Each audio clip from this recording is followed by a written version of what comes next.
السلام عليكم ورحمة الله وبركاته. إن الحمد لله نحمده ونستعينه ونستغفره ونعوذ بالله من شرور أنفسنا ومن سيئات أعمالنا. من يهده الله فلا مضل له ومن يضلله فلا هادي له، وأشهد أن لا إله إلا الله وحده لا شريك له، وأشهد أن محمدا عبده ورسوله صلى الله تعالى عليه وعلى آله وصحبه وسلم تسليما كثيرا. أما بعد، فإن خير الحديث كتاب الله، وخير الهدي هدي محمد صلى الله عليه وسلم، وشر الأمور محدثاتها، وكل محدثة بدعة، وكل بدعة ضلالة، وكل ضلالة في النار. أعوذ بالله من الشيطان الرجيم. بسم الله الرحمن الرحيم. فإذا قضيتم مناسككم فاذكروا الله كذكركم آباءكم أو أشد ذكرا. فمن الناس من يقول ربنا آتنا في الدنيا وما له في الآخرة من خلاق، ومنهم من يقول ربنا آتنا في الدنيا حسنة وفي الآخرة حسنة وقنا عذاب النار. أولئك لهم نصيب مما كسبوا والله سريع الحساب. সম্মানিত ব্রাদারন ইসলাম, সর্বপ্রথমে মহান আল্লাহ রাব্বুল আলামিনের সমস্ত প্রশংসা, যে আল্লাহ আমাদেরকে সৃষ্টি করেছেন মানুষ করে, বিবেক বুদ্ধি দান করেছেন, অসংখ্য নিয়ামত দান করেছেন, আমাদেরকে কোটি কোটি মানুষের মাঝে থেকে নির্বাচিত করে মুমিন মুসলিম হওয়ার তৌফিক দান করেছেন। সে আল্লাহরই সমস্ত প্রশংসা, অশেষ শুকরিয়া, যিনি আমাদেরকে শেষ নবী প্রিয় নবী মুহাম্মদুর রাসূলুল্লাহ সাল্লাল্লাহু আলাইহি সাল্লামের উম্মতের অন্তর্ভুক্ত হওয়ার তৌফিক দান করেছেন। সে আল্লাহরই সমস্ত প্রশংসা, যিনি আমাদেরকে অসংখ্য মুসলিমদের মাঝে থেকে বেছে নিয়েছেন আকীদার দিক দিয়ে, সঠিক আকীদায় বিশ্বাসী হওয়ার তৌফিক দান করেছেন। এই আল্লাহর বড় নিয়ামত, আলহামদুলিল্লাহ বলুন। অসংখ্য মুসলিম রয়েছে, ভোটার লিস্টের মুসলিম, জাতিতে মুসলিম, বহু দলে বিভক্ত হয়ে রয়েছে। প্রিয় নবী মুহাম্মদুর রাসূলুল্লাহ সাল্লাল্লাহু আলাইহি সাল্লামের সুস্পষ্ট পথ ছেড়ে দিয়ে ডানে বামে যেসব পথ ছিল সেসব পথ অবলম্বন করেছে। তাদের থেকে আল্লাহ রাব্বুল আলামিন আমাদেরকে স্বতন্ত্র করে হেফাজত করেছেন এবং সঠিক পথে চলার তৌফিক দান করেছেন, অর্থাৎ কোরআন এবং সুন্নাহর পথে। আল্লাহ রাব্বুল আলামিন আমাদেরকে যেমন আকীদার দিক দিয়ে সঠিক আকীদা রাখার তৌফিক দান করেছেন, এই নিয়ামত দান করেছেন, তেমনি নবী করিম সাল্লাল্লাহু আলাইহি সাল্লামের সুন্নাত মোতাবেক কোরআন সুন্নাহ ভিত্তিক ইলম এবং আমলের তৌফিক দান করেছেন। এসবগুলি আল্লাহ রাব্বুল আলামিনের খাস নিয়ামত, যেসব নিয়ামতে অন্যরা শরীক নয়। অনেকে মাহরুম, বঞ্চিত রয়েছে এসব নিয়ামত থেকে। বিবেক বুদ্ধির নিয়ামত, মানুষ হওয়ার নিয়ামত, মাথা থেকে পা পর্যন্ত যেসব নিয়ামত রয়েছে, চক্ষু, কান, বাকশক্তি, হাত, পা ইত্যাদি ইত্যাদি, এসব নিয়ামতে অধিকাংশ মানুষের শরীক রয়েছে। সুস্থতা, অধিকাংশ মানুষ শরীক রয়েছে। ধন সম্পদ, অধিকাংশ মানুষ শরীক রয়েছে, এমনকি অমুসলিম যাতে শরীক রয়েছে। ইমানের নিয়ামত, ইসলামের নিয়ামত, যাতে অনেক মুসলিম শরীক থাকলেও সঠিক ইমানের সাথে সে এসে লাগতে পারেনি। আল্লাহ রাব্বুল আলামিন আপনাকে সঠিক আকীদা রাখার তৌফিক দান করেছেন। এসব আল্লাহ রাব্বুল আলামিন নিয়ামত সম্বোধন করছি আমি ওই সব ভাইদেরকে যারা সৌদি আরবে কোরআন এবং হাদিস চর্চা করেন, শোনেন, পড়েন এবং সেগুলি বিশ্বাস করেন, যেগুলি রয়েছে আল কোরআনুল কারীমে, যা রয়েছে প্রিয় নবী মুহাম্মদুর রাসূলুল্লাহ সাল্লাল্লাহু আলাইহি ওয়াসাল্লামের সহিহ হাদিসে। আর ওইসব কথা পড়েন না যা কোরআন এবং হাদিসের নেই, ওইসব কথা শোনেন না যেসব কোরআন এবং হাদিসের নেই। আমাদের দেশে গাল গল্প আর বক্তব্য অনেক রয়েছে, যাতে 2-4-10 ঘন্টা বক্তব্য হচ্ছে, আল্লাহ এবং রাসূলের সহিহ কথা নেই। কিসসার কাহিনী, উদ্ভট স্বপ্ন আর কেরামতের নাম দিয়ে ভণ্ডামি ইত্যাদি ইত্যাদি রয়েছে। সেগুলো থেকে আল্লাহ রাব্বুল আলামিন নিরাপদে রেখেছেন। সুতরাং আমি ওই সব ভাইদেরকে সম্বোধন করছি যারা এসব নিয়ামত পেয়েছেন আল্লাহ রাব্বুল আলামিনের পক্ষ থেকে। হিদায়াতের নিয়ামত, সঠিক পথের নিয়ামত, সিরাতে মুস্তাকিমের নিয়ামত, নবী করিম সাল্লাল্লাহু আলাইহি সাল্লামের সুন্নাতের অনুসারী হওয়ার নিয়ামত। সহি এবং জয়ীফ জালে পার্থক্য করার মতো বিবেক বুদ্ধি বা আকীদা, বিশ্বাস, যে সহি এবং জয়ীফ জালে পার্থক্য করে সহিহ হাদিস মোতাবেক জীবন যাপন করতে হবে, জয়ীফ জাল থেকে বাঁচতে হবে। কারণ মুসলিম সমাজে অধিকাংশ বিদআতের ক্ষেত্রে আর বিভ্রান্তির ক্ষেত্রে ধর্মের নামে যেসব কাজ করা হচ্ছে অথচ সেগুলি বিভ্রান্তি, গুমরাহি, সেগুলির পিছনে রয়েছে জয়ীফ এবং জালের ছড়াছড়ি। আল্লাহর শুকরিয়া আদায় করার পরে দরুদ ও সালাম পেশ করি প্রিয় নবী মুহাম্মদ রাসূলুল্লাহ সাল্লাল্লাহু আলাইহি সাল্লামের উপর, যার অক্লান্ত পরিশ্রমে আল্লাহ রাব্বুল আলামিন বহু মানুষকে হিদায়াত দান করেছেন। যার পথে যারা রয়েছে, যার আনুগত্য যারা করে, যার অনুসরণ যারা করে, তারা আল্লাহ রাব্বুল আলামিনের আনুগত্য করে। ওমান ইউতির রাসূলা ফাকাদ আতা আল্লাহ। আল্লাহ রাব্বুল আলামিন আমাদেরকে যেন আরো প্রিয় নবী মুহাম্মদ রাসূলুল্লাহ সাল্লাল্লাহু আলাইহি সাল্লামের অনুসরণ করার সুন্দরভাবে তৌফিক দান করেন, তার পুরোপুরি আনুগত্য করার যেন তৌফিক দান করেন, সহিহ সুন্নাত মোতাবেক জীবন যাপন করার তৌফিক দান করেন। আজকে তারিখ আপনাদের জানা রয়েছে, জিলহজ মাসের আজকে শেষ মঙ্গলবার। এই হচ্ছে মঙ্গলবারের অনুষ্ঠান। জিলহজ মাস হচ্ছে আরবি মাসের শেষ মাস। এই মাসের শেষ মঙ্গলবার আজকে 24 তারিখ। ইংরেজি তারিখও 24 তারিখ আপনাদের জানাই রয়েছে, জানুয়ারি মাসের 24 তারিখ। 2006 সাল শুরু হয়ে গেছে, ইংরেজি মাসের নতুন বছর শুরু হয়েছে, নতুন খাতা খুলে গেছে। ইসলামিক মাসের 1426 হিজরি শেষ, এখন খাতা বন্ধ হতে যাচ্ছে আমাদের। আবার নতুন বছরের খাতা মুহররমুল হারামে খুলে যাবে 1427-এ। আমরা যখন বছর শেষ করি, ব্যবসা বাণিজ্যের ক্ষেত্রে যারা রয়েছি বিশেষ করে তারা এই হিসাবগুলি বেশি করি।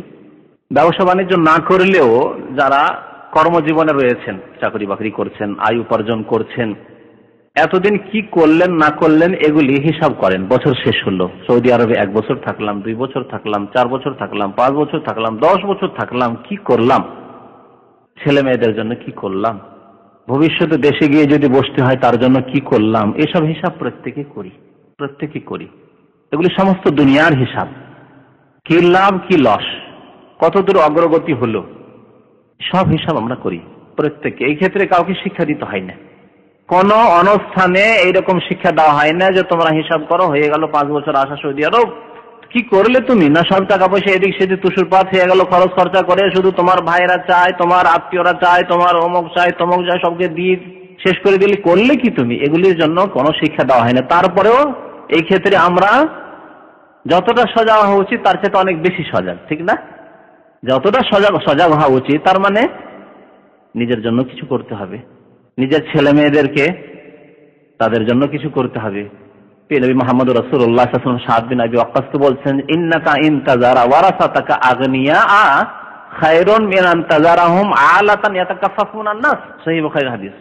তুমি যে তোমার সন্তান সন্ততিকে সচ্ছল করে রেখে যাও, এটি উত্তম এর চাইতে যে তুমি তোমার ছেলে মেয়েদেরকে, সন্তান সন্ততিদেরকে ফকির দরিদ্র করে, পথের ফকির করে রেখে চলে গেলে ইয়াতাকাফফুনান নাস, আর লোকের সামনে হাত বাড়াবে, ভিক্ষা করবে।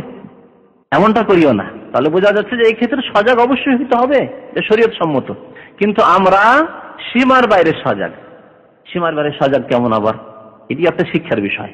কারণ এই ক্ষেত্রে আমরা ছেলে মেয়ে আর স্ত্রী আর এই সেই করতে গিয়ে আমরা অনেক ফরজ হকের ক্ষেত্রে, আপনার জরুরি কাজের ক্ষেত্রে, জরুরি যেসব দায়িত্ব, ওয়াজিব দায়িত্ব, সেসব দায়িত্বের ক্ষেত্রে দায়িত্বহীনতা করি। বেশি বেশি চিন্তা করতে গিয়ে ছেলে মেয়ের কথা, বাবার হক দিলাম না, মায়ের হক দিলাম না, ভাইদের হক আছে দিলাম না, আত্মীয় স্বজনদের হক রয়েছে, সিলাতুল আরহাম তাদের রয়েছে, তাদের সাথে সুসম্পর্কের দাবি হচ্ছে যে তাদের অভাবগুলি দূর করতে হবে, তাদের চিকিৎসার প্রয়োজন চিকিৎসা করাতে হবে, তাদের অভাব থাকলে অভাবগুলি, বিভিন্ন রকম অভাব দূর করতে হবে, তাদের যদি শিক্ষা দীক্ষার প্রয়োজন থাকে শিক্ষা দীক্ষার ক্ষেত্রে ব্যয় করতে হবে, ইত্যাদি ইত্যাদি। তাদের যদি বিয়ে শাদীর ব্যাপার থাকে তো বিয়ে শাদী দেওয়ার জন্য সহযোগিতা করতে হবে, ইত্যাদি। এই ক্ষেত্রে অনেকে বেশি সজাগ, অথচ কোনো দার্স দেওয়া হয় না, বক্তব্য দেওয়া হয় কি আমাদেরকে যে তোমরা বিদেশে এসেছো, সুতরাং তোমরা এই যে চিন্তা করো, এই করো, সেই করো। তারপরেও সীমাহীন আমরা সজাগ। এই সজাগ আমাদেরকে অনেক সময় বখিল করে ফেলে, কৃপণ করে ফেলে, অনেক সময় আমাদেরকে গুনাহগার করে ফেলে। বাবার নাফরমান, মায়ের নাফরমান, ভাইদের সাথে সুসম্পর্ক নেই, কুসম্পর্ক, সম্পর্কহীন, আত্মীয়দের সাথে সম্পর্ক নেই, তাদের কথা চিন্তাই করেন না, ইত্যাদি ইত্যাদি। এত দূর পৌঁছে যাচ্ছে, কিন্তু দিনের ক্ষেত্রে সজাগ করেও সজাগ হচ্ছি না আমরা। যে আমাদের যে দীর্ঘ 1 বছর চলে গেল, 1426 হিজরি 1 বছর চলে গেল, সৌদি আরব আসা এতদিন হয়ে গেল, কি করলাম দিনের ক্ষেত্রে, কতটা এলেম শিখলাম। দিনের ক্ষেত্রে হচ্ছে এলেম এবং আমল।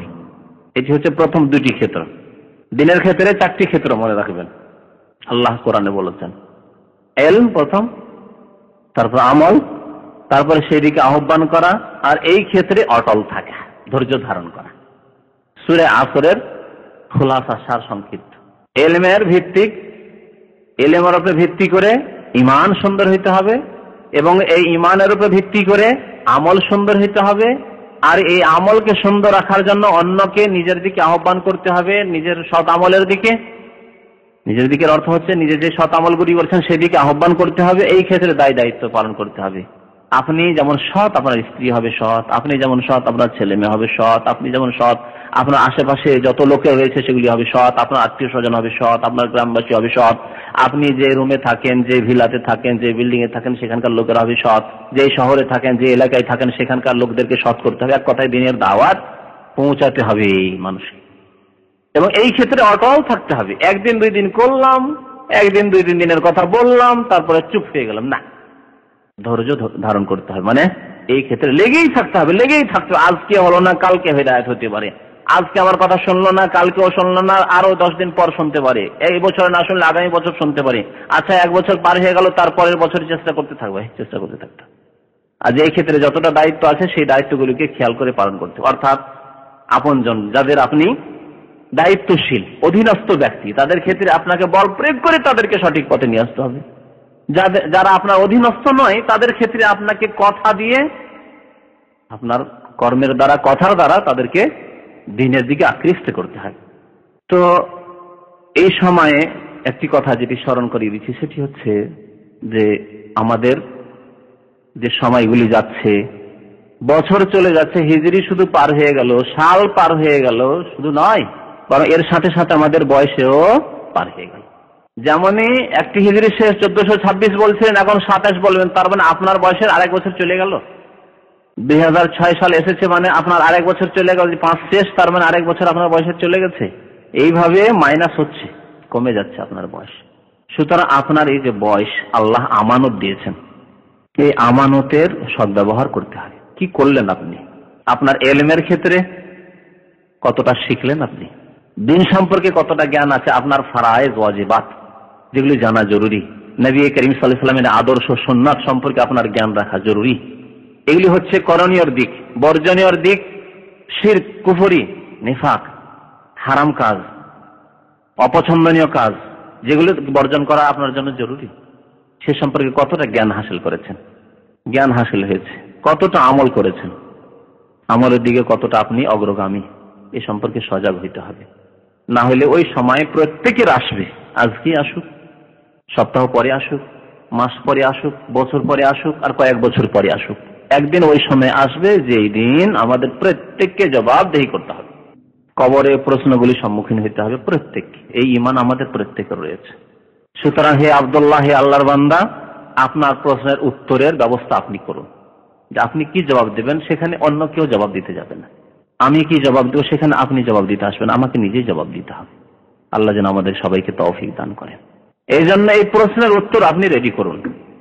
প্রত্যেকের উপর সেই দিন, সেই মুহূর্ত আসবে যে দিন তার জীবনের বিভিন্ন ক্ষেত্র সম্পর্কে জবাব দিতে হবে। লান তাজুলা কাদামা আবদিন ইয়াউমাল কিয়ামা হাত্তা ইউসআলা আন খামস। 5টি জিনিস সম্পর্কে যতক্ষণ জিজ্ঞাসা না করা হবে কিয়ামতের দিনে, ততক্ষণ আল্লাহ রাব্বুল আলামিনের দরবার থেকে নড়তে পারবেন না, সরতে পারবেন না। হিসাব নিকাশ তো হবে বিস্তারিত, আপনার আমলনামার, আমার আমলনামার, কিন্তু মোটা মোটা প্রশ্ন হবে 5টি সম্পর্কে। আনমরিহি ফিমা আফনাহ, বয়স সম্পর্কে। 1 মাসের হিসাব থাকলে হিসাব দিতে হিমশিম খেয়ে যায় যারা হিসাব রাখেন। কোনো কিছু কেনাকাটা দিয়েছে তারপরে এসে হিসাব দিতে মাথা খারাপ হয়ে যায়।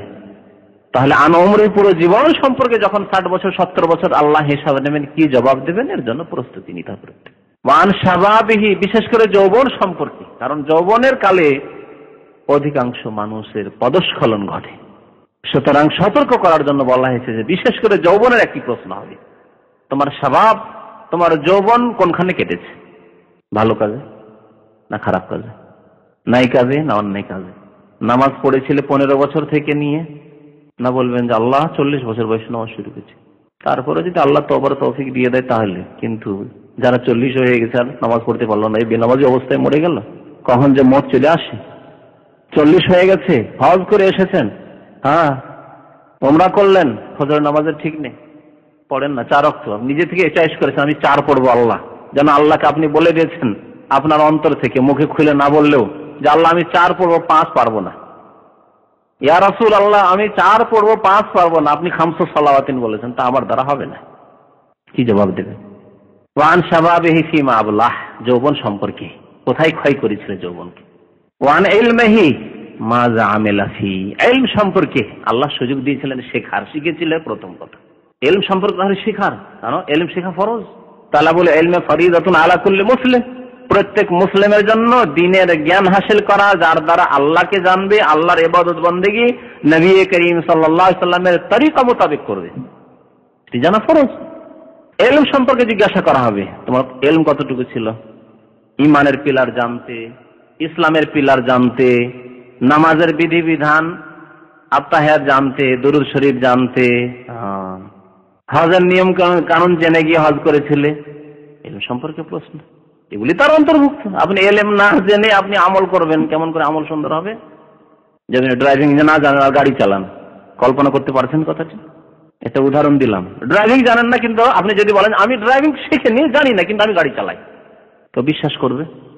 আর যদি বিশ্বাস করে তো আপনার গাড়িতে কেউ চাপবে, আর আপনি অ্যাক্সিডেন্ট ছাড়া আপনার উপায় আছে? যেমনই গাড়ি স্টার্ট করেন তেমনই অ্যাক্সিডেন্ট, সেখানে ইলম নেই ড্রাইভিং সম্পর্কে। কম্পিউটার না জানে যদি কম্পিউটার অন করা শুরু করেন তাহলে কি হবে? আমার কম্পিউটার একদিন অন করা ছিল, তো আমাদের ভাই এখানে আছে, তো কম্পিউটার জানে না, বলছে যে শেখ তো কম্পিউটারটা অন করে রেখে চলে গেছে, তো অফ করতে হবে, ডাইরেক্ট দিয়েছে ডাইরেক্ট টিপে বন্ধ। আর একদিনের ঘটনা, কারেন্ট আসছে যেখান দিয়ে, ও তার কেটে নিয়েছে। বলে যারা কম্পিউটার সম্পর্কে জ্ঞান রাখে, এবার ডাইরেক্ট টিপে যদি বন্ধ করে অথবা যদি তার টেনে নেয়, তো কম্পিউটার নষ্ট, তার যত মেমোরি আছে নষ্ট হয়ে যেতে পারে। জ্ঞান থাকবে তাহলে তো, তাহলে বন্ধ তো করলো, উনিও বন্ধ করলেন, বন্ধ তো হইলো, বন্ধ হয়েছে কিনা? আমি হয়তো সিস্টেমেটিক বন্ধ করি, কোনখান থেকে যেতে হবে তারপরে বন্ধ করতে হবে, আর সে বন্ধ করেছে। মোট কথা, এক শ্রেণীর গুমরাহ লোকের আমাদের দেশে বলে, আরে ইসলাম মোতাবেক চললেই যে জান্নাত পাওয়া যাবে তা নয়, যে কোনো ধর্ম মানলেই জান্নাত, এটি কুফরি কথা। আর তারা বলে যেমন ঢাকা, যেদিক থেকে আসেন ঢাকা আসলেই হইলো, রাজধানী পৌঁছিবেন। চিটাগাং রোড দিয়ে আসেন, আর উত্তরবঙ্গ থেকে আসেন, আর দক্ষিণবঙ্গ থেকে আসেন, আপনি ফেরিতে আসেন, আর ওই শিপে পানি জাহাজে আসেন, আর যেভাবে আসেন না কেন, উড়ে আসেন, কিভাবে আসেন না কেন, পায়ে হেঁটে আসেন, আসলেই হলো যে কোনো রাস্তা দিয়ে। ওই রকম হিন্দু ধর্ম মানেন, আর বৌদ্ধ ধর্ম মানেন, ইহুদি হন, আর খ্রিস্টান হন, আর মুসলমান হন, উদ্দেশ্য তো হচ্ছে আল্লাহ সন্তুষ্টি। আউযু বিল্লাহ। তাই যদি হয়তো দেখুন তো এই কম্পিউটার ও তো বন্ধ করলো, ঠিক করলো না, তাহলে বোঝা যাচ্ছে এই যুক্তি চলবে না, যেমন কম্পিউটার ওয়ালার একটা সিস্টেম বলে এইভাবে অন আর এইভাবেই অফ করতে হবে, তুমি তার টেনে নিয়ে অফ করলে কারেন্ট বন্ধ করে দিলে অফ করে দিলাম, তা চলবে না। ডাইরেক্ট তুমি দিলে সুইচে চাপ দিলে আর বন্ধ করে দিলে তা চলবে না, ওইভাবে অফ করা চলবে না। ঠিক তেমনই আল্লাহ রাব্বুল আলামিন এবং তার রাসূল বলে দিয়েছেন, ওয়া মান ইয়াবতাগি গায়রাল ইসলামি দীনান ফালা ইউকবালা মিন, ইসলাম ছাড়া আর কোনো পথ আল্লাহ গ্রহণ করবেন না, একটি পথ, ওই সিস্টেমে আসতে হবে। তো ইলম সম্পর্কে আল্লাহ জিজ্ঞেস করবেন যে ইলম কতটুকু শিখেছিলেন। জরুরি ইলম ছিল, আলেম হইতে হবে না, একবারে মুহাদ্দিস হইতে হবে, কিন্তু জরুরি ইলম থাকতে হবে। হজে গেলাম, তাহলে হজের ফরজ কতটুকু, ওয়াজিব কতটুকু, আর কি করলে হজের ক্ষতি হবে, হজের অবস্থায় নিষিদ্ধ কাজ কি, নামাজ পড়ছেন তাহলে নামাজের কোন কাজগুলি করতে হবে, তাহলে নামাজ হবে শুরু থেকে শেষ পর্যন্ত, কোনখান থেকে শুরু কোনখানে শেষ, কি কি করতে হবে, এভাবে হালাল হারাম জায়েজ না জায়েজ, কি করতে পারবো কি করতে পারবো না জানতে হবে একজন মুসলিমকে।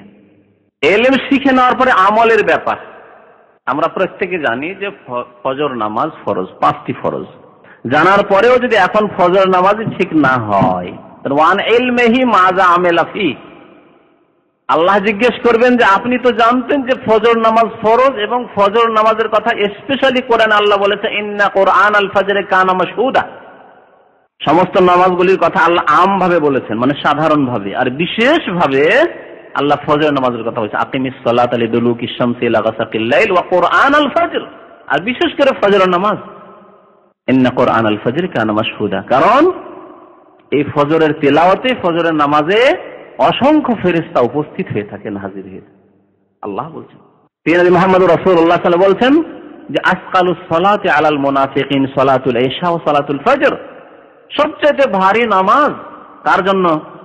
মুসলমানের জন্য, মুনাফিকের জন্য। তাহলে আপনি এখন সিদ্ধান্ত করেন যে আপনি মুমিন না মুনাফিক, নিজে ফয়সালা করেন। নিজের হিসাব নিজেই করতে হবে, অন্য কাউকে হিসাব দিলে হবে না। আপনাকে অন্য কেউ কেন মুনাফিক বলবেন? আর বলবেই বা কেন? আপনি নিজেইকে বলেন যে এই আব্দুল্লাহ, আব্দুর রহমান, হাবিবুর রহমান আর আমজাদ আর অমুক আর তমুক, তুমি মুমিন না তুমি মুনাফিক। হযরত হানজালা রাদিয়াল্লাহু তাআলা আনহুর একটি হাদিস আছে, একবার তিনি নিজের কথা নিজেই চিন্তা করে, নিজের ঈমানের কথা চিন্তা করে বলে নাফাকা হানজালা, হানজালা মুনাফিক হয়ে গেছে, বড় মানসিক কষ্টে মুনাফিক হয়ে গেছে।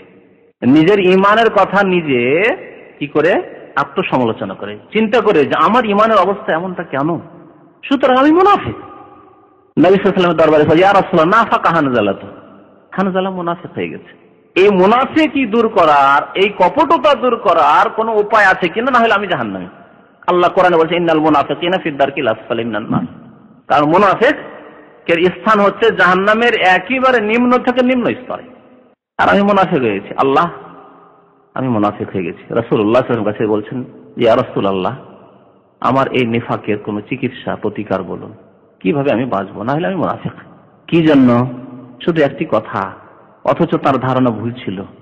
তার ধারণায় তিনি মুনাফিক, আসলে মুনাফিক হননি। তিনি কি জানেন? তিনি বলছেন, যখন ইয়া রাসূলুল্লাহ ইযা কুনতু ইনদাক, যখন আপনার কাছে থাকি, ওয়া যাকারতাল জান্নাত ওয়ান নার, আর জান্নাতের কথা বলেন, জাহান্নামের কথা বলেন, যখন দ্বীনের কথা বলেন, কোরআনের কথা বলেন, হাদিসের কথা বলেন, তখন মনে হচ্ছে যে জান্নাত জাহান্নামকে দেখি কান্না রায়ু আইন, সচক্ষে দেখছি, মনে হচ্ছে জান্নাত দেখতে পাচ্ছি, জাহান্নাম দেখতে পাচ্ছি। এমন হয়ে যায় ইমানের অবস্থা, সতেজ হয়ে যায় ইমান, এত আল্লাহ ভীরুতা চলে আসে, তাকওয়া চলে আসে। ফালাম্মা রাজানা, যখন ফিরে যায় আপনার মজলিস থেকে, ওয়া আফাসনাল আজওয়াজ, স্ত্রীর সাথে সাক্ষাৎ করলাম, ছেলে মেয়ের সাথে সাক্ষাৎ করলাম, ওয়াল আমওয়াল, আর টাকা পয়সা ধন সম্পদে যখন একটু লেগে গেলাম, ব্যবসা বাণিজ্যে লেগে গেলাম, যখন রুজি রোজগারে লেগে গেলাম, তখন নাসিনা কাসীরান, অনেক কিছু ভুলে যায়। এই যে দুই অবস্থা আপনার সামনে আসলে, এক অবস্থা, আর যখন দুনিয়াতে একটু যায় তখন, অথচ হারাম খান না, অন্যায় কাজ করেন না, নামাজ ছাড়েন না, ফজরে ঘুমান না, সবকিছু ঠিক আছে, কিন্তু যে মনের অবস্থায় এত তারতম্য হয়ে পার্থক্য। নবীর সামনে মনে হয় জান্নাত জাহান্নাম দেখতে পাচ্ছে, যখন দিনের কথা শুনছি, দর্শ শুনছি, তো হাদিস শুনছি, কোরআন শুনছি তখন, আর যখন বাড়িতে যাচ্ছি, যখন কাজকর্মে যাচ্ছি, রুজি রোজগারে, তখন এইরকম অবস্থা কেন? এই দুই রকমের অবস্থা যখন অন্তরে, তখন আমি মুনাফিক। আল্লাহু আকবার। দেখেন অনুভূতি, দেখেন এ হচ্ছে একজন মুসলিমের অনুভূতি। এইরকম অনুভূতি থাকতে হবে, ফিলিং থাকতে হবে, তাহলে সত্যি ইমানে এবং আমলে উন্নতি হবে। নবী করিম সাল্লাল্লাহু আলাইহি ওয়াসাল্লাম সান্ত্বনা কি বলে দিলেন জানেন?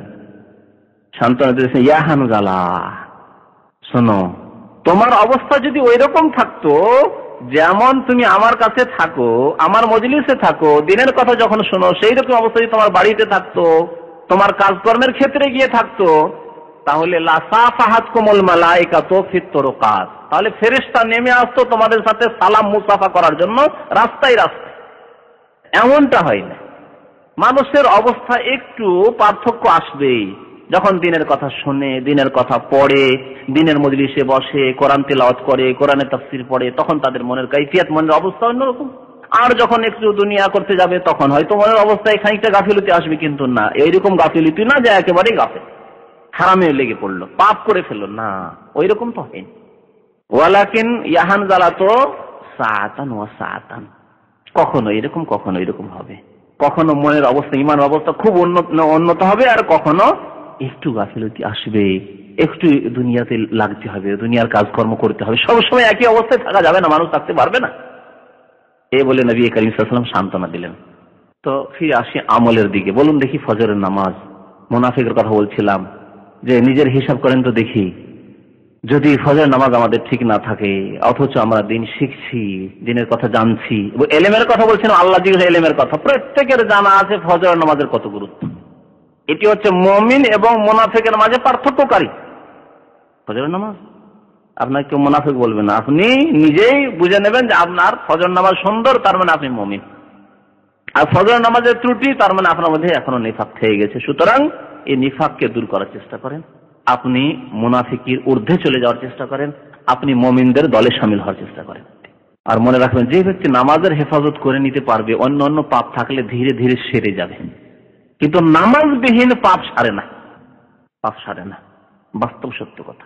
এই জন্য কালিমা লা ইলাহা ইল্লাল্লাহ মুহাম্মাদুর রাসূলুল্লাহ শাহাদাতের পরে এই নামাজের কথাই বলা হয়েছে। নামাজের মাধ্যমে মানুষের ইসলাহ হতে পারে, সংশোধন হতে পারে। ইন্নাস সালাতা তানহা আনিল ফাহশাই ওয়াল মুনকার, আল্লাহ এর নিশ্চয়তা দান করছেন। আকিমিস সালাহ, সালাত প্রতিষ্ঠা করো, কায়েম করো। কায়েম করা মানে 5 ওয়াক্ত নামাজ পড়া, যথাসময়ে পড়া, সুন্দর করে পড়া, খুশুখুজুর সাথে। তাহলে কি করবে? তোমাকে অন্যায় কাজ থেকে আর অশ্লীল কাজ থেকে, ফাহশা ওয়াল মুনকার, অন্যায় কাজ, পাপের কাজ, অশ্লীল কাজ থেকে নামাজ বিরত রাখবে ধীরে ধীরে। যদি একদিনে না হয়, বিভিন্ন রকমের অবস্থা হতে পারে বিভিন্ন মানুষের। একজন মানুষ হয়তো নামাজের সাথে সাথেই সংশোধন হয়ে গেল, আরেকজন মানুষ না একটি করে সংশোধন হলো, আজকে একটি সংশোধন হলো, কালকে একটি সংশোধন হলো, আগামীতে একটি সংশোধন হলো, এইভাবে ধীরে ধীরে হয়তো 2 বছর 4 বছর লাগতে পারে। কিন্তু নামাজের মতো সত্যি আন্তরিকতার সাথে নামাজ পড়লে ইনশাআল্লাহ সংশোধন হবে, অন্যায় অশ্লীল কাজ থেকে মানুষ বিরত থাকতে পারে। কিন্তু নামাজবিহীন মানুষের জীবনে সংশোধন হতে পারে না। আজকের যুগে মুসলিমদের সবচেয়ে বড় রোগ হচ্ছে নামাজের শিথিলতা। নামাজ না ঠিক হলে অন্য কিছুই ঠিক হবে না। নামাজ ঠিক না হলে আল্লাহ সম্মানিত করবেন না উম্মতে মুসলিমাকে। হজের আগে যে এরকম ফাসেক ছিল বেনামাজি, হজ করে এসে ওই রকম ফাসেক দিল। হজের আগে যেমন ফজর পড়তো না, হজ করে এসেও হাজী সাহেব ফজর পড়ে না। রমজান মাসে পড়েছে, রমজানের আগেও যেমন ফজর পড়তো না, রমজান পরেও না। এই হচ্ছে অবস্থা অধিকাংশ মুসলিমদের। আর নামাজের সংশোধন না হলে এক কথায় আল্লাহ রাব্বুল আলামিন মুসলিম জাতিকে সম্মানিত করবেন না। কোরআন এবং হাদিস দ্বারা এই ফায়সালা। সুতরাং মুসলিমদের সামনে একটি পথ, সংশোধন করতে হবে। যে রোগগুলি রয়েছে আমলের ক্ষেত্রে, এই রোগগুলি সারাইতে হবে। এই রোগগুলি কয়েকটি বলবো আজকে আপনাদের সামনে। আমলের ক্ষেত্রে অগ্রগতি হতে হবে, কেন আমল প্রমাণ করে অন্তরে যা আছে তা। অন্তরে যা আছে এর প্রমাণ কিসে হবে? আমলে হবে, কাজে কর্মে হবে। মানুষের অন্তরে যত সততা থাকবে, যত ঈমান থাকবে, যত আল্লাহ ভীরুতা, তাকওয়া, পরহেজগারি থাকবে, যত পরিষ্কার পরিচ্ছন্ন তার অন্তর হবে, তত বেশি তার সুন্দরভাবে বহিঃপ্রকাশ ঘটবে। তার চোখ, তার জবান, কথাবার্তা, তার হাত, তার পা, তার চলাফেরা, তার চিন্তা ভাবনা, সবকিছুতে ফুটে উঠেছে, আকার আকৃতিতে সবকিছুতে ফুটে উঠবে।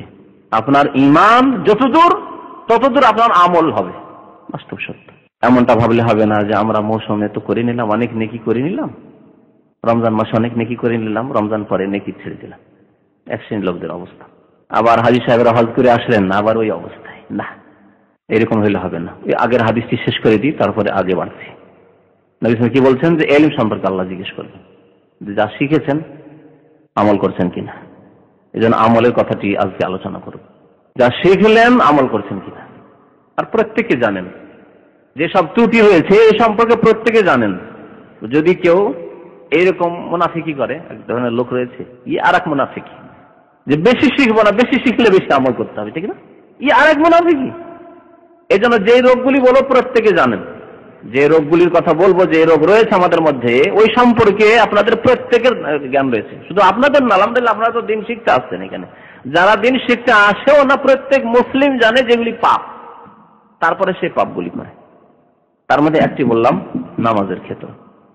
তাহলে ইলম সম্পর্কে আল্লাহ জিজ্ঞেস করেন মাযা আমিলা ফিহি ওয়া আন মালিহি মিন আইনা ইকতাসাবাহ ওয়া ফীমা আনফাকাহ। আর ধন সম্পদ সম্পর্কে আল্লাহ 2টি প্রশ্ন করবেন। কোনখান থেকে উপার্জন করলে, তোমার এই টাকা পয়সা আসার উৎস কোথায়, কোনখান থেকে বের করে নিয়ে আসলে পয়সা, হালাল থেকে না হারাম থেকে? না, তুমি কোনো বিবেক বিবেচনা করনি, হালাল হোক হারাম হোক, পয়সা তো একই পয়সা, তো এটা ওরিয়াল ওইটা ওরিয়াল, একটা চুরি করা একটা বেতনে, না, চলবে না। আল্লাহ জিজ্ঞেস করবেন, জবাব দিতে হবে। প্রত্যেককে এই প্রশ্নের উত্তর তৈরি করতে হবে যে আমি জবাব দিতে পারবো। মিন আইনা ইকতাসাবাহ, কোথা থেকে তুমি কামাই করলে, উপার্জন করলে। দ্বিতীয় প্রশ্ন ধন সম্পর্কে, ওয়া ফীমা আনফাকা, ভালো কথা, বেতন সেতন ভালো ছিল, চাকরি একটা ভালো পেয়ে গিয়েছিলেন, ইনকাম ভালোই করেছেন আপনি, উপার্জন হালাল ক্ষেত্র থেকে, মেহনত করেছেন আপনি, পয়সা নিয়েছেন, কিন্তু খরচ করেছেন কোথায়? প্রশ্ন উত্তর। ডিশ কিনেছেন, থাইল্যান্ডে লটারি খেলেছেন, ব্লু ফিল্মের সিডি কিনেছেন, আপনি ছেলে মেয়েদেরকে টিভি দিয়ে এসছেন, যা দিয়ে তারা পাপের বস্তুগুলি দেখছে, আর তাদের চরিত্র খারাপ হয়ে যাচ্ছে, এই করেছেন। টাকা পয়সা হইতে আপনি পাপের কাজ শুরু করেছেন। অফিমান ফাঁকা, কোথায় খরচ করেছেন? গুনার ক্ষেত্রে খরচ করেছেন, না মাতা পিতার সেবায় খরচ করেছেন, ভাইদের লেখাপড়ায় খরচ করেছেন, আত্মীয় স্বজনের দেখাশোনায় খরচ করেছেন, স্ত্রী ছেলে মেয়েদের যে অজেব দায়িত্ব রয়েছে ভরণ পোষণের ক্ষেত্রে খরচ করেছেন, হালাল ক্ষেত্রে খরচ করেছেন আপনি, আল্লাহর রাহে খরচ করেছেন, যাকাত আদায় করেছেন আপনি, সাদকা খেরাত করেছেন আল্লাহর রাস্তায়, যা কিছু দায়িত্ব রয়েছে এক কথায় ওইভাবে আপনি খরচ করেছেন, না আপনি অন্যায় পথে খরচ করেছেন। অফিমান ফাঁকা। আমলের ক্ষেত্রে আমাদেরকে অগ্রগামী হইতে হবে। আজকালকার যুগে এমন যে অধিকাংশ মানুষের এলেমও নেই, আমল নেই। এলেম নেই মানে দিন সম্পর্কে সঠিক এলেম নেই। এমনিতেই বড় বড় কথা আছে, যান যখনই ধর্মের কথা উঠে গেল কেউ মুখ বন্ধ রাখবে না, সবাই মুফতি। রাস্তাঘাটে মার্কেটে চলে যান, দেখবেন যে সবাই ফতোয়াবাজি করছে, কিন্তু সঠিক এলেম নেই। কিন্তু এই অনুভব নেই, এই অনুভূতি নেই যে আমি জানি না, আমি মূর্খ, এই অনুভূতি নেই। মনে করে যে আরে আমি মুসলমান, 14 পুরুষ সব মুসলমান, জানবো না কেন? সবাই মন্তব্য করতে আছে ইসলাম সম্পর্কে, ইসলামের মাসলা মাসাইল সম্পর্কে, আকীদা সম্পর্কে, আকাম সম্পর্কে, বিধিনিষেধ সম্পর্কে মন্তব্য করতে আছে। একে আরবি ভাষা বলে ডবল জাহেল। আরবি ভাষাতে জেহালাত, অজ্ঞতাকে দুই ভাগে ভাগ করা হয়েছে। একটা হচ্ছে জাহলে বাসিত, মানে শুধু মূর্খ, সিম্পল মূর্খ, হ্যাঁ। আর আরেকটা হচ্ছে জাহলে মুরাক্কাব, মানে ডবল মূর্খ। তো জাহলে বাসিত কোনটাকে বলে? সিম্পল বা সিঙ্গেল বলা যায় না, শুধু মূর্খামি, মানে শুধু মূর্খামি। এটা কি জানে না, কিন্তু অনুভব আছে যে আমি জানি না। আর এটা কাদের? যারা কিছু জানে তাদের অবস্থা। আমরা যারা জানি তারা প্রত্যেকের অনুভব আছে যে আমরা বেশি কিছু জানি না, অল্পই জানি। এটা হচ্ছে কি অজ্ঞতা আছে, কিন্তু অনুভব আছে যে আমরা বেশি জানি না। এটা হচ্ছে অজ্ঞতা। কিন্তু এই অজ্ঞতা বড় অপরাধ নাই। এই অজ্ঞতা দূর করার জন্য যারা লেগে আছে, আলহামদুলিল্লাহ শিখতে আছি, নিজেকে লাগিয়ে রেখেছি, ভালো, এটা প্রশংসিত। কেন অজ্ঞতা থাকবে? ইন্নাহু কানা যালুমান জাহুলা। আল্লাহ বলেছেন যে মানুষ জালুম এবং মানুষের প্রকৃতি হচ্ছে জুলুম করা, অত্যাচার করা, আর মানুষের প্রকৃতি হচ্ছে অজ্ঞতা। তাহলে অজ্ঞতা প্রত্যেকের আছে, কারো কম আছে, কারো বেশি আছে। অজ্ঞতা হচ্ছে ধরেন বিশাল অজ্ঞতা, তার মধ্যে থেকে আমরা হয়তো 2 আনা, কেউ 4 আনা, কেউ 10 পয়সা, কেউ 5 পয়সা অজ্ঞতা দূর করেছি। তো যে যতটা অজ্ঞতা দূর করেছি, বাকি অজ্ঞতা তো আছে। আর এই অজ্ঞতা সম্পর্কে অনুভব আছে যে আমরা অজ্ঞ, তাহলে এটি প্রশংসনীয়। অনুভব আছে, সেজন্য কি করছি? এগুলিকে দূরীকরণের জন্য দিন শিখছি, দিনের সাথে জড়িত, পড়াশোনা করছি, শুনছি। এ হচ্ছে জাহলে বাসিত। আর জাহলে মুরাক্কাব মানে দ্বিগুণ অজ্ঞতা, ডবল অজ্ঞতা। ডবল অজ্ঞতা কাকে বলে? জানে না, কিন্তু ধারণা কি যে জানি। এটা হচ্ছে লজিকের টার্ম, যেটা ফিকার কিতাবাদিতে এই টার্মটা এসছে, এটা মান্তিকের টার্ম। আরবি ভাষায় লজিককে মান্তিক বলে, যে লজিক পড়া এটা। তো এই লজিকের টার্ম হচ্ছে যে ডবল অজ্ঞতা হচ্ছে যে জানেন না, অথচ মনে করে যে আমি জানি। কেন জানি না বলতে পারবো, একে বলা হয় ডবল অজ্ঞতা। তো ডবল অজ্ঞতা যেন আমাদের না থাকে।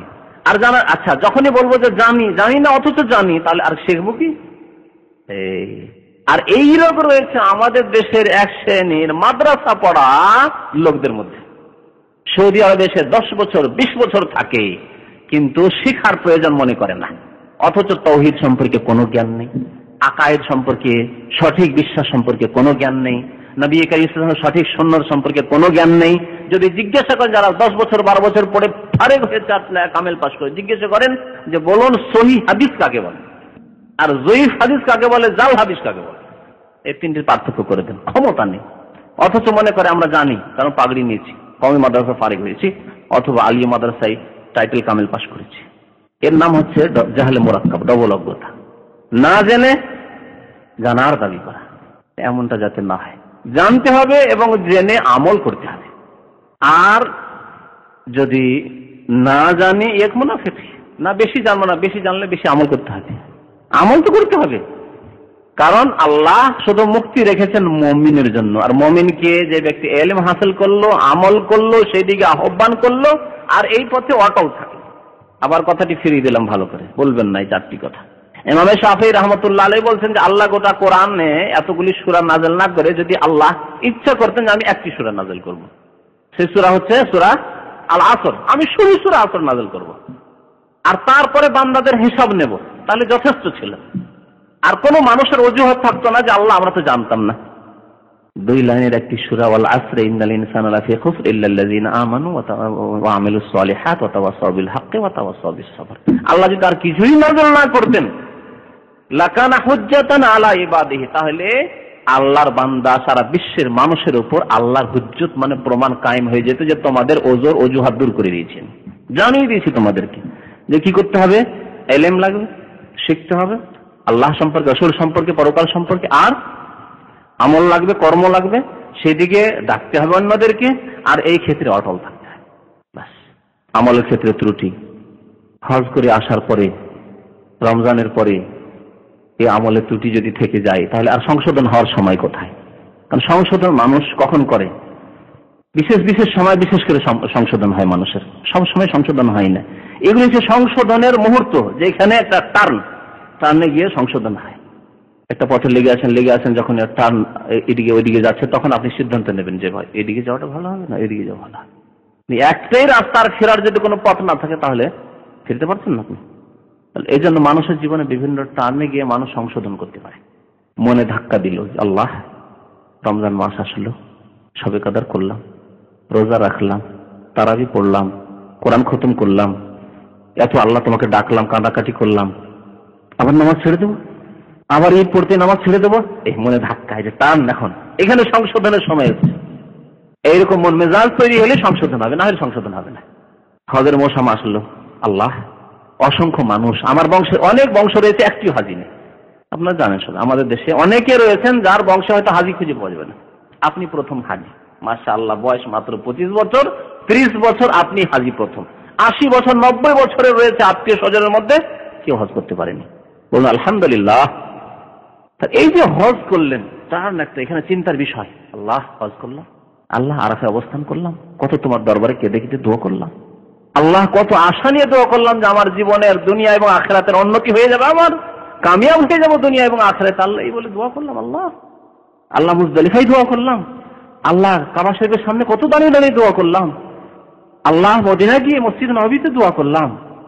এসব অবস্থার ওপর দিয়ে এসে এই রুহানি ইবাদত, দৈহিক ইবাদত, আর্থিক ইবাদত, হজ হচ্ছে এই সমস্ত ইবাদত, আধ্যাত্মিক ইবাদত করে আসলেন আপনি, আপনার আত্মার ইবাদত করে আসলেন আপনি আর দৈহিক ইবাদত করে আপনি ভেঙে পড়েছিলেন, এত ক্লান্ত হয়েছেন আপনি হজে। যারা হজ করেছেন তারা বুঝতে পারেন কি ক্লান্তি আর কি কষ্ট হজে রয়েছে। তাহলে আপনার দৈহিক ইবাদত হলো, করলেন। আপনার আর্থিক ইবাদত আলহামদুলিল্লাহ, অর্থের একটা অংশ ব্যয় করলেন আল্লাহর রাস্তায় উদার চিত্তে, এসব করে আসলেন। তারপরে আপনার বিবেকে যদি এই আঘাতটা না করে, যখন টান নিতে হবে, আল্লাহ সঠিক পথে চলতে হবে, 5 ওয়াক্ত নামাজ আমাকে পড়তে হবে, আমার জীবনে সংশোধন করতে হবে, কোন রোগগুলি রয়েছে এখন ফিরে আসেন, সংশোধনের দিকে আসেন। সবচেয়ে বড় রোগ হচ্ছে নামাজের শিথিলতা। বড় রোগ হচ্ছে যে দুনিয়ার কাজকে দিনের কাজের ওপর অগ্রাধিকার দেওয়া, প্রাধান্য দেওয়া। এর উদাহরণ আমি অনেক সময় বলি, বাল তুসিরুনাল হায়াতাদ দুনিয়া। আল্লাহ দুনিয়ামুখী যারা, তাদের সম্পর্কে বলছেন যে হে মানুষ, তোমরা পার্থিব জীবনকে প্রেফার করে থাকো, প্রাধান্য দিয়ে থাকো। জীবনের বহু ক্ষেত্রে আমরা এরকম করে থাকি। ধর্মের কাজ ছুটে যাক, দিনের কাজ ছুটে যাক, ইসলামের কাজ ছুটে যাক, কিন্তু আমার পয়সা না ছুটে। নামাজের সময়, জামাতের সময় ঘুমিয়ে থাকা, কি বলুন দেখি? ঘুম হচ্ছে দুনিয়া, আর নামাজে হাজির হয়ে যাওয়া হচ্ছে দিন। বাল তুসিরুনাল হায়াতাদ দুনিয়া। আল্লাহু আকবার। কাল্লা বাল তুহিব্বুনাল আজিলা ওয়া তাযারুনাল আখিরা। তোমরা নগদ নগদ তাড়াতাড়ি যেটা পাচ্ছ সেটাকে কি করো? পছন্দ করো, ভালোবাসো। ওয়া তাযারুনাল আখিরা, আর পরকালের কাজকে, পরকালের কথাকে, পরকালের আমলকে তোমরা উপেক্ষা করে চলেছো। আল্লাহু আকবার। ঘুম হচ্ছে আজিলা, নগদ নগদ ভালো লাগছে, শীতের সময় কম্বল ছাড়তে ইচ্ছা করছে না, হ্যাঁ ঘুম এখনো পুরা হয়নি, আর হইলে খুব ঠান্ডা লাগছে, এত ঠান্ডা, আজিলা। ওয়া তাযারুনাল আখিরা, আর আখিরাতের কাজ, ফজর নামাজ ছেড়ে ঘুমিয়ে আসেন, নামাজ ছেড়ে দিয়ে ঘুমিয়ে আসেন। কত উদাহরণ নেবেন জীবনের প্রত্যেক ক্ষেত্রে। আপনি নিজে চিন্তা করবেন যে কোনটি দিন কোনটি দুনিয়া, আর আমি মুসলমান হিসাবে দিনকে প্রাধান্য দিচ্ছি না দুনিয়াকে প্রাধান্য দিচ্ছি। জোহরের সময় ডিউটি শেষ করে আসলেন, দোকান বন্ধ করে আসলেন, আসার পরে এখন জোহর আজান হয়েছে, আর ওই সময় দেখছেন যে যদি নামাজটা মসজিদে পড়ি তাহলে আধা ঘন্টা লাগবে, আজান একামত নামাজ সহ আধা ঘন্টা লাগবে। আর যদি এক শ্রেণীর নামাজ এরকম আছে, সেই জন্য উদাহরণ দিচ্ছি একটা, নামাজটা বাসাতে পড়েনি, আর এদিকে ভাতটা চাপিয়ে দিলেন। ভাতও হচ্ছে, নামাজও হচ্ছে। বিচার করুন তো। তহিবুল আজেলা, তাড়াতাড়ি খেতে চান, একটার মধ্যে খেতে চান, এখন আধা ঘন্টা ওইদিকে নামাজে লাগবে, 1:30 বাজবে খেতে। হিসাব আছে এগুলো, এইসব হিসাব ঠিক আছে। তহিবুল আজেলা, নগদ পছন্দ কথা। তাজারুন আল আখিরা, আখিরাত 27 গুণ যে নামাজ পাচ্ছিলেন ছেড়ে দিলেন, 27 গুণ ছেড়ে দিলেন। অথচ বেতন সম্পর্কে যদি জানতে পারেন যে আরেক কফিল 200 টাকা বেশি বেতন দিতে চাইছে, তাহলে রিলিজ করে রিলিজ নেবেন, আর না হলে একামা টেকামা নিয়ে উধাও। যদি দেখেন যে একামা আছে 1-2 বছর, আর বেশি তো থাকবো না, 1-2 বছর থাকবো, আর 200-300 টাকা বেশি পাচ্ছি, একামা নিয়ে উধাও। 1 শ্রেণীর লোকেরা করছেন না? জিদ্দায় গেল, গিয়ে খোঁজ পেল যে বেতন দাম মানে বেতন 500 টাকা, আর ওখানে গিয়ে 1500 আসবে। অধিকাংশ আসেন, কত কেজে থাকলো এরকম, হজে গিয়ে কত কে থাকলো এরকম। তাহলে দেখেন, দুনিয়ার ক্ষেত্রে একটু বেশি পেলেই রাস্তা খুঁজছেন আপনি, আর 27 গুণ 25 গুণ জামাতে নামাজ পড়ে খোঁজ খবরই নেই, বুরুক্ষেপই নেই, পরোয়া নেই। কোন রকম দায়িত্বটা খালাস করেছি, নামাজ যখন পড়েছি তো বাসায় পড়লো, পড়েছি। তাজারুন আল আখিরাহ বাল তুসিরুন আল হায়াতাদ দুনিয়া ওয়াল আখিরাতু খায়রুন ওয়া আবকা, অথচ পরকাল তোমার জন্য কল্যাণকর, মঙ্গলময়। ওয়া আবকা, এবং স্থায়ী, এটি স্থায়ী ছিল তোমার জন্য। দুনিয়াকে প্রাধান্য দেওয়া, ওয়াজিব ফরজের ক্ষেত্রে, সুন্নাত মুস্তাহাবের ক্ষেত্রে, নেকির কাজের ক্ষেত্রে। রাস্তায় ঠান্ডা লাগছে, অনেক ভাইরা দূর দূরান্ত থেকে এসেছেন, আসতে অবশ্যই ঠান্ডা লাগছে, ঠান্ডার দিন।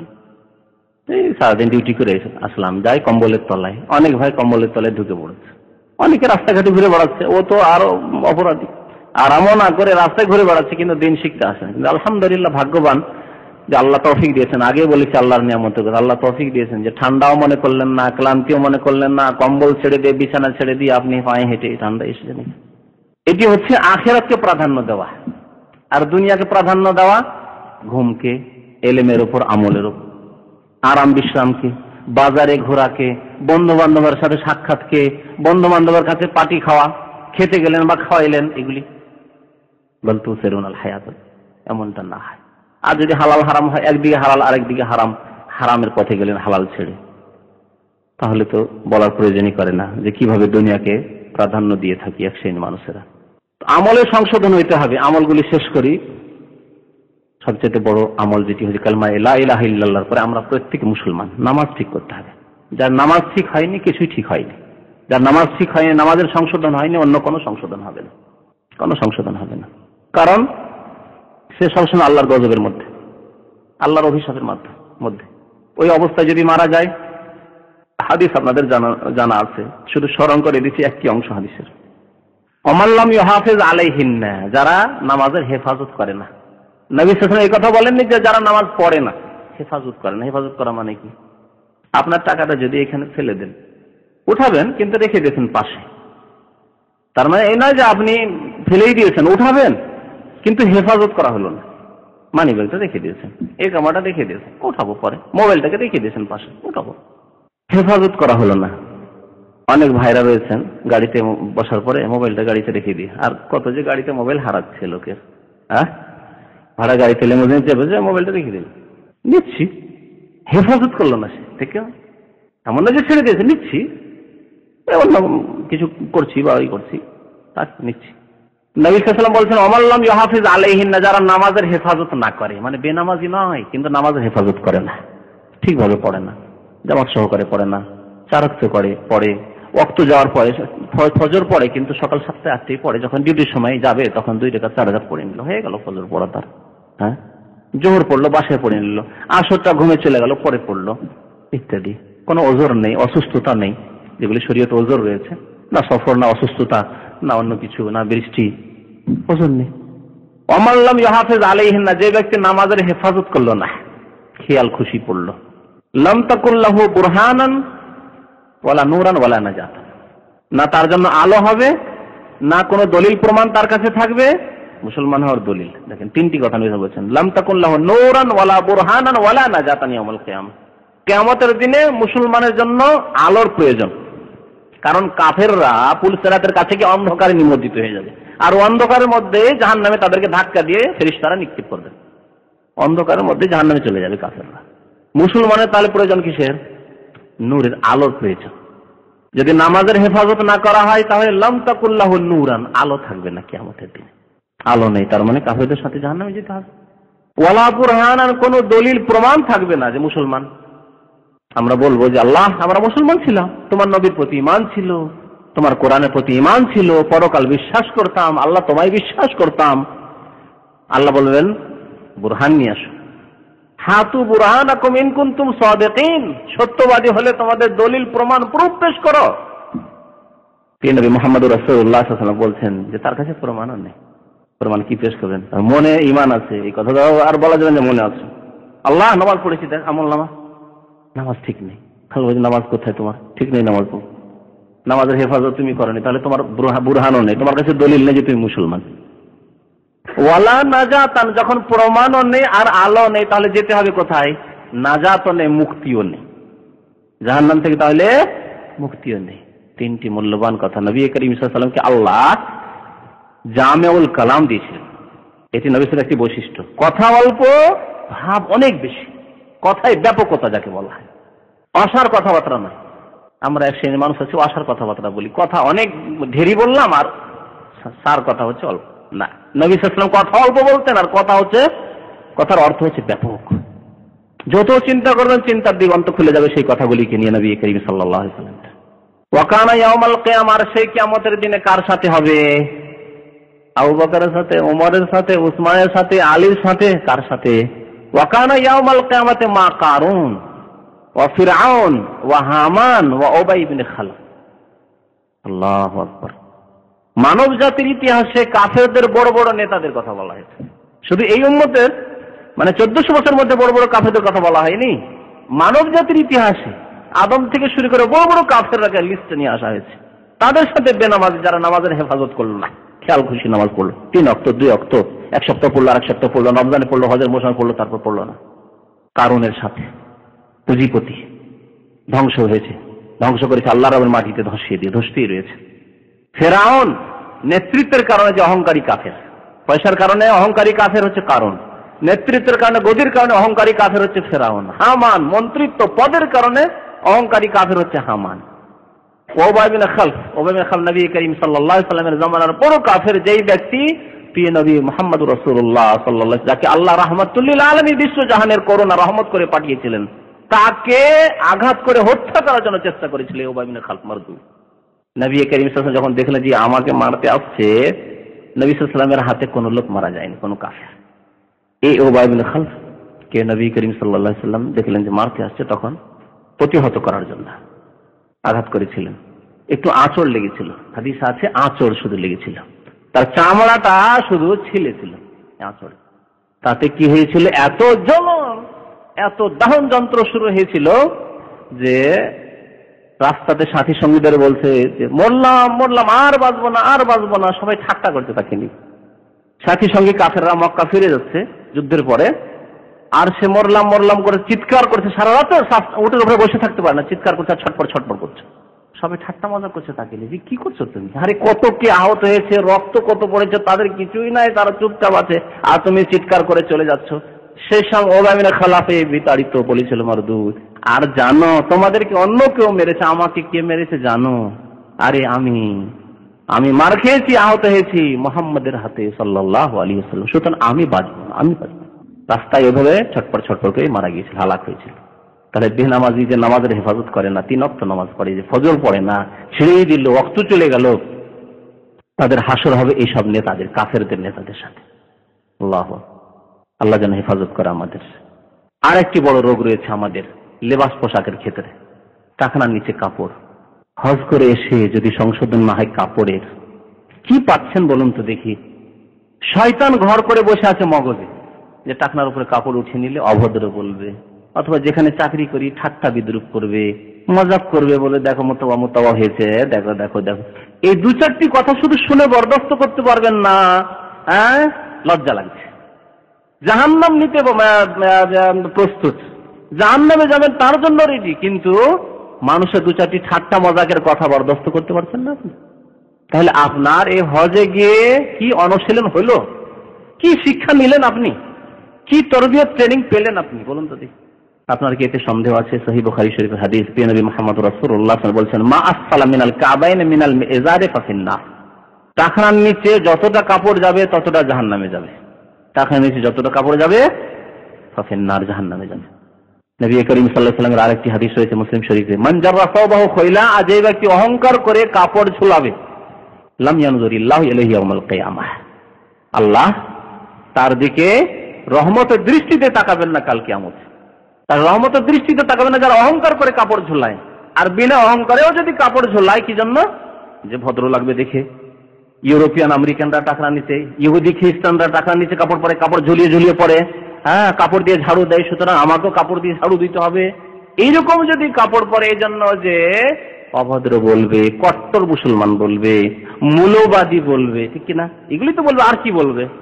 মোতাওয়া বলবে, এই দু চারটি শব্দ আছে কাফের ফাসেকদের কাছে। এই জন্য আপনি করলেন না, আপনি রাজি হয়ে গেলেন ফাফিন্নারের ওপর। অহংকার থাক আর না থাকে, এখানে নবী সাল্লাল্লাহু অহংকারের কথা বলেননি। নবী সাল্লাল্লাহু বলেছেন যে জান্নাতে দাখিল হবে না, লা ইয়াদখুলুল জান্নাহ, জান্নাতে যাবে না তিন শ্রেণীর মানুষ, তার মধ্যে আল মুসবিল, যে ব্যক্তি কাপড় ঝুলিয়ে পড়ে টাকনার নিচে। পুরুষ যদি টাকনার নিচে কাপড় ঝুলিয়ে পড়ে, লা ইয়াদখুলুল জান্নাহ, স্পষ্ট হাদিস, জান্নাতে যাবে না সে। তো এই রোগ থেকে আমরা কখন বাঁচতে পারবো? হজ করেও বাঁচতে পারলাম না, রোজা রমজান করেও বাঁচতে পারলাম না, কোরআন খতম করেও বাঁচতে পারলাম না, মুসলমান হয়ে বাঁচতে পারলাম না। আর সময় কখন আসবে তাহলে আমাদের ইসলাহ সংশোধনের? যখন টাকনার উপর কাপড় উঠবে আর জান্নাতের পথে যেতে পারবো। হাদিস স্পষ্ট যে নামাজ পড়েও জাহান্নামে যেতে হবে।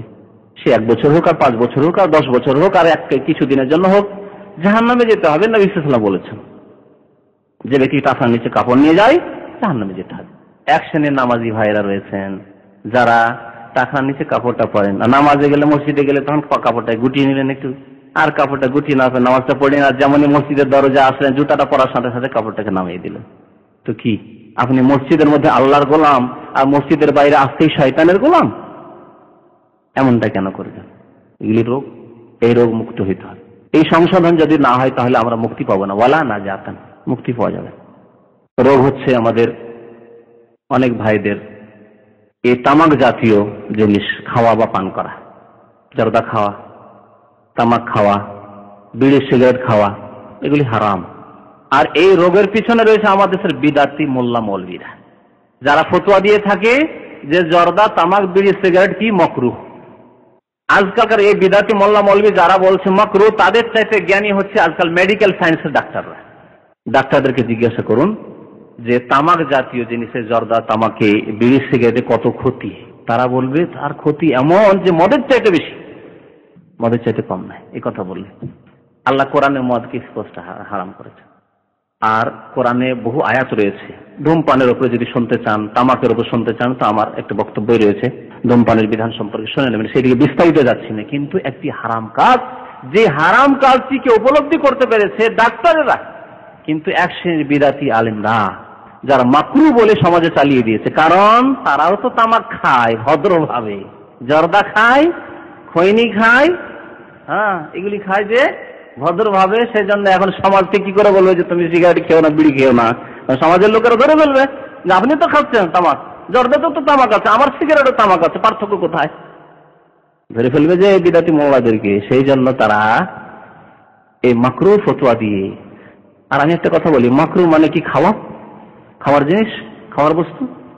মাকরু মানে অপছন্দনীয়। যদি আল্লাহর কাছে অপছন্দনীয় হয়, রসুলের কাছে অপছন্দনীয়, তাহলে সেটা খাওয়ার জিনিস নাকি? তাহলে খাওয়ার বস্তু, পানের বস্তু নয় নিশ্চয়। তাহলে এই যে বিদাতি মোল্লারা মাকরু বলে দিয়ে, মাকরু মানে খাও, তাদের অর্থে মাকরু মানে খাও। যেন আমাদের দেশের বিদাতি মোল্লাদের ফতোয়া আছে যে ঠিকার বিয়ে হালাল, আর হিল্লার বিয়ে মাকরু, আর মাকরু মানে করো, হিল্লার বিয়ে খুব করাও।